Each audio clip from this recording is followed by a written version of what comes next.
स्वागत है आप सभी का परीक्षा क्रांति 2 में। आज हम फिजिक्स का मोस्ट इम्पोर्टेंट वीवीआई क्वेश्चन जो कि इम्पोर्टेंट है क्लास 12 के लिए, उसके लिए हम लेकर आए हैं। 2023 के लिए बहुत ज़्यादा ही मायने रखता है।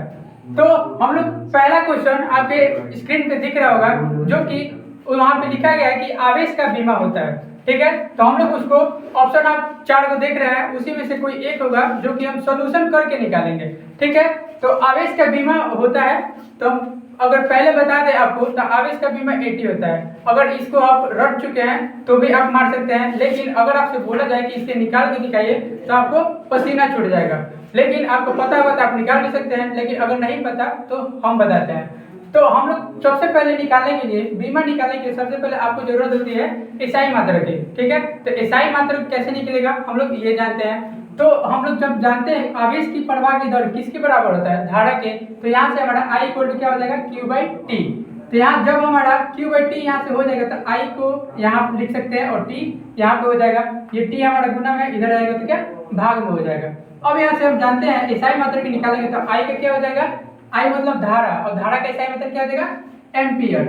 ठीक है, और यहाँ पे समय यहाँ पे क्या बता रहा है, और समय एक ऐसा मात्रक होता है जिसमें भी हो, फुट पर सेकेंड हो या फिर MKS पद्धति हो, CGS पद्धति हो, समय किसका क्या होता है, सेकेंड ही होता है। यहाँ पे हम क्या लिख सकते हैं, सेकेंड ही लिखेंगे।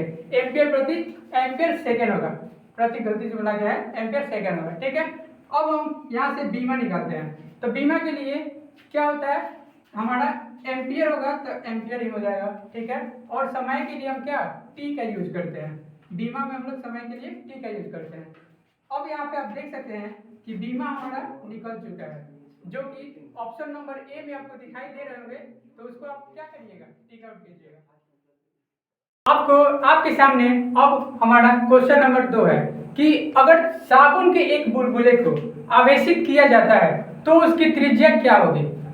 अगर हम ऑप्शन की बात करें तो वहां पे दिया हुआ है 4 ऑप्शन, बढ़ जाएगी, घट जाएगी, अपरिवर्तित रहेगी, या फिर दिया गया है कि इसमें से कोई नहीं। तो हम लोग देखते हैं कि साबुन के बुलबुले को आवेशित किया जाता है तो उसमें क्या होता है। तो अगर हम लोग साबुन के बुलबुले में आवेशित करेंगे तो आवेशित करने का मतलब क्या, हमारा आवेश कितने प्रकार का होता है, या तो वो धन आवेश है या फिर ऋण आवेश। तो हम लोग मान लेते हैं कि हमारा साबुन का ये एक क्या है, बुलबुला है। यहाँ पे हम मेंशन भी कर देते हैं साबुन का बुलबुला। यहाँ पे साबुन का ये क्या है, बुलबुला है। अब इसमें मान लीजिए कि हम इसमें जितने भी ये इसका एरिया है या फिर इसमें पूरे क्या कर दे, पूरा धन आवेश डाल देते हैं। ठीक है, हमको क्या करना है, आवेशित करना है, तो इसमें हम लोग क्या धन आवेश डाल देते हैं। इसके बाहरी सतह पे भी क्या होंगे, धन आवेश होंगे। अब आपको पता है कि प्लस प्लस आपस में क्या करते हैं, रिपल्सन करते हैं। ठीक है, और प्लस माइनस आपस में क्या करते हैं, एक पास में आते हैं, है ना। मतलब कि प्लस प्लस क्या करता है, अपरिवर्तित रहता है, और प्लस माइनस क्या होता है, आपस में एक जगह आता है, जिसको आकर्षण बोलते हैं और इसको विकर्षण बोलते हैं। ठीक है, अब यहाँ पे देखते हैं कि प्लस प्लस जब आपस में विकर्षण करते हैं तो यहाँ से देखिए ये दूर भागेगा, और ये जो प्लस होगा ये भी क्या होंगे, दूर भागेंगे। तो यहाँ से आप देख सकते हैं ये भी क्या होंगे, दूर भागेंगे, ये भी दूर भागेंगे। तो यहाँ से अब क्या होगा, त्रिज्या घटेगी या बढ़ेगी। जब आपस में दूर भाग रहे हैं तो आपको दिख रहा है क्या कि त्रिज्या इसकी बढ़ती चली जाएगी। तो हमारा क्वेश्चन नंबर ए में यहाँ पे दिया गया है क्या, ऑप्शन नंबर ए में आप देख सकते हैं कि क्या दिया है कि बढ़ जाएगी। ठीक है, तो ऑप्शन नंबर ए हो जाएगा। आपके स्क्रीन पे तीसरा नंबर क्वेश्चन आपके दिख रहा होगा। तीसरा नंबर क्वेश्चन में बोला जा रहा है कि 1 कूलम आवेश बराबर कितना होता है, लेकिन इक्वल में दिया गया क्या है, ESU। अगर हम आपको बता दें कि ESU जो होता है वो क्या होता है, CGS में उसका मात्रक होता है। ठीक है, जो भी हमारा 1 कूलम, जैसे आपको बता दें कि 1000 मीटर में कितना किलोमीटर होता है, तो 1 किलोमीटर होता है। ठीक है, 1 किलोमीटर होता है, और वहीं पे आपको बता दिया जाए कि 1 कूलम आवेश में होता है 3 × 10⁹। ठीक है, ESU। क्वेश्चन नंबर 4 के पास जो हमारा क्वेश्चन है वो आपके स्क्रीन पे दिख रहा होगा। क्वेश्चन नंबर 4 में बोला जा रहा है कि आवेश Q = AD में क्या संबंध है। ठीक है, तो हम लोग क्वांटम सिद्धांत जानते हैं, ठीक है। क्वांटम सिद्धांत में हम लोग ये जानते हैं कि Q इक्वल टू क्या होता है, Ne के बराबर होता है। और यहाँ पे E क्या बताता है, इलेक्ट्रॉन, और N क्या होता है, नंबर ऑफ इलेक्ट्रॉन। यहाँ पे N का जो वैल्यू होता है वो होता है 1 होता है, 2 होता है, 3 होता है, 4 होता है।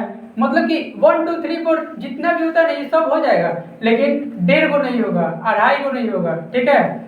ऐसे तो अगर ऑप्शन में देखा जाएगा, ऑप्शन नंबर 3 में देखिए क्या दिया है 4.2, और क्वेश्चन बोल क्या रहा है, कौन सा संभव नहीं है, तो क्या हो जाएगा ऑप्शन नंबर 3। आगे बढ़ते हैं क्वेश्चन नंबर 5 के साथ, ठीक है। क्वेश्चन नंबर 5 में हमारा दिया गया है कि एप्सिलॉन नॉट का बीमा क्या होता है, ठीक है। तो एप्सिलॉन नॉट में बीमा को जानने के लिए हमको सबसे पहले एसआई मात्रा की जरूरत होती है, ठीक है। ये बात हमने पहले भी क्वेश्चन में बताया हुआ है। तो एप्सिलॉन नॉट का मात्रा की अगर बात करें तो क्या हो जाएगा, कूलम स्क्वायर प्रति न्यूटन मीटर स्क्वायर, ठीक है। ये हमारा एप्सिलॉन नॉट का बीमा होता है। अब देखते हैं कि हमारा यहाँ से बीमा किस प्रकार से निकलेगा। तो यहाँ से एप्सिलॉन नॉट इक्वल टू, यहाँ पे देखिए दिया है कूलम स्क्वायर, इसका मतलब क्या है, ये एक आवेश का एसआई मात्रक है ना। तो आवेश का इस बीमा क्या होता है 80, ठीक है। और यहाँ पे स्क्वायर है तो दोनों पे क्या हो जाएगा, स्क्वायर हो जाएगा, सिंपल सी बात है। और यहाँ पे देखिए उसके बाद क्या है, न्यूटन है ना। तो न्यूटन किसका एसआई मात्रक होता है, बल का होता है। तो बल यानी कि बल का बीमा क्या हो जाएगा, mL/2, ठीक है। यहाँ तक समझ में आया। अब आगे देखते हैं कि हमारा दिया हुआ है मीटर स्क्वायर। तो मीटर स्क्वायर का बीमा क्या हो जाएगा, L/2, ठीक है। मतलब कि लंबाई L/2 हो जाएगा, ठीक है। अब यहाँ पे देखते हैं एप्सिलॉन नॉट। अगर इसी को हम लोग क्या करें, अब सजा दे तो हमारा आंसर आ जाएगा, जो कि ऑप्शन नंबर 2 में दिखाई दे रहा होगा आपको, ठीक है। तो यहाँ पे m माइनस में, नीचे प्लस में, अगर ऊपर जाएगा तो क्या हो जाएगा माइनस में, तो m/-1। यहाँ पे देखिए L/1 है, L/2 गुना में पावर सबको जानता है क्या होता है, जुड़ता है। तो L/1 L/2 इसको जोड़ देंगे तो क्या होगा L/3। यहाँ पे -3 हम क्यों लिखे, क्योंकि इसको हम अगर ऊपर भेज दें तो क्या हो जाएगा -3 हो जाएगा, ठीक। अब यहाँ पे देखिए t/-2 ऊपर भेजेंगे तो t/+2, तो t/+2 2 हो गया, यहाँ पर भी एक है, इसको ऊपर भेजेंगे तो फिर से प्लस हो जाएगा। तो यहाँ पे t का पावर क्या हो जाएगा 4, ये भी हमारा क्या गुना पावर जुड़ता है। अब देखिए क्या बच गया a/2, तो यहाँ से a/2 डाल के यहाँ पे हम लोग ब्रैकेट में घेर देते हैं, ठीक है। आपके ऑप्शन नंबर 2 में यहाँ पे शो हो रहा होगा। इसका 6 नंबर क्वेश्चन जो हमारा है, बोला जा रहा है कि निम्नलिखित में से किसका अस्तित्व संभव नहीं है, ठीक है। तो क्वेश्चन नंबर 6 में बोला है निम्नलिखित में से किसका अस्तित्व संभव नहीं है। तो आपको ऑप्शन दिखाई दे रहा होगा कि 3.2 × 10⁻19 कूलम, 6.4 × 10⁻19 कूलम, और क्या है 1.6 × 10⁻19 कूलम, और 2.4 × 10⁻19 कूलम। अगर आपके पिछले क्वेश्चन याद होंगे तो उसमें बताया गया है कि क्वांटम सिद्धांत जो हमारा था Q = Ne, जहाँ पे n का वैल्यू हम जो भी लेते हैं वो क्या लेते हैं 1 2 3 4 5, या फिर यहाँ पे कुछ भी ले सकते हैं, ठीक है। वो बस पॉइंट में नहीं होना चाहिए, वो 4.2 नहीं होना चाहिए, 2.5 नहीं होना चाहिए, बस क्या होना चाहिए दशमलव में नहीं होना चाहिए, ठीक है। तो हम इसको मिटा देते हैं।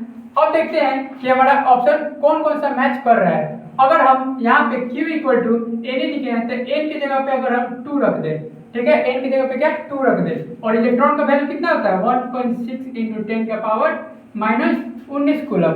अब इसका मल्टीप्लाई करेंगे तो क्या आ जाएगा 3.2 × 10⁻19 कूलम। ऑप्शन नंबर में दिए होंगे, ठीक है। तो ये निकल गया, इसका मतलब इसका संभव है, ठीक है, ये क्या होगा संभव है।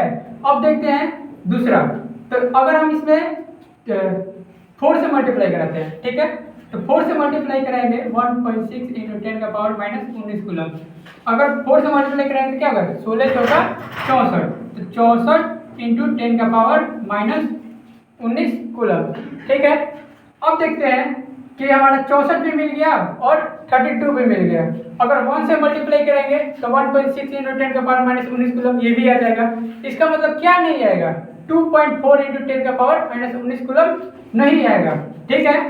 तो इससे हमारा क्या पता चल रहा है कि किसका अस्तित्व संभव नहीं है, 2.4 × 10⁻19 कूलम का अस्तित्व संभव नहीं है, ठीक है। तो हमारा ऑप्शन नंबर क्या हो जाएगा, ऑप्शन नंबर सी।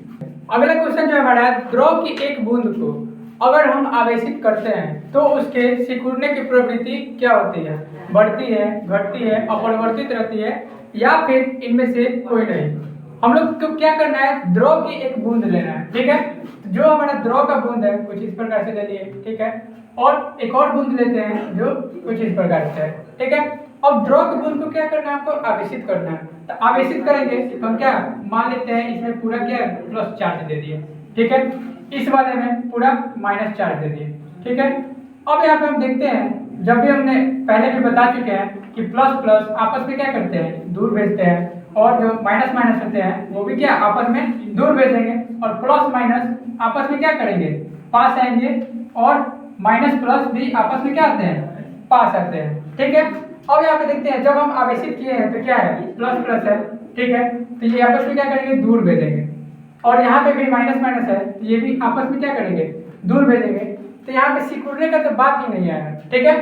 तो सिकुड़ने की प्रवृत्ति यहाँ पे क्या होगी, कम होगी या बढ़ेगी, यहाँ पे सिकुड़ने की प्रवृत्ति घट जाती है, क्योंकि जब ये दूर भागेगा तो इसका त्रिज्या क्या बढ़ते चला जाएगा। यहाँ पे द्रव के बूंद में जब देखते हैं माइनस चार्ज है तो यहाँ पे द्रव की क्या होगी त्रिज्या बढ़ती चली जाएगी, तो इसके सिकुड़ने की प्रवृत्ति क्या है बढ़ रही है या घट रही है, तो सिकुड़ने की प्रवृत्ति घट रही है। ऑप्शन नंबर बी टिक कीजिए।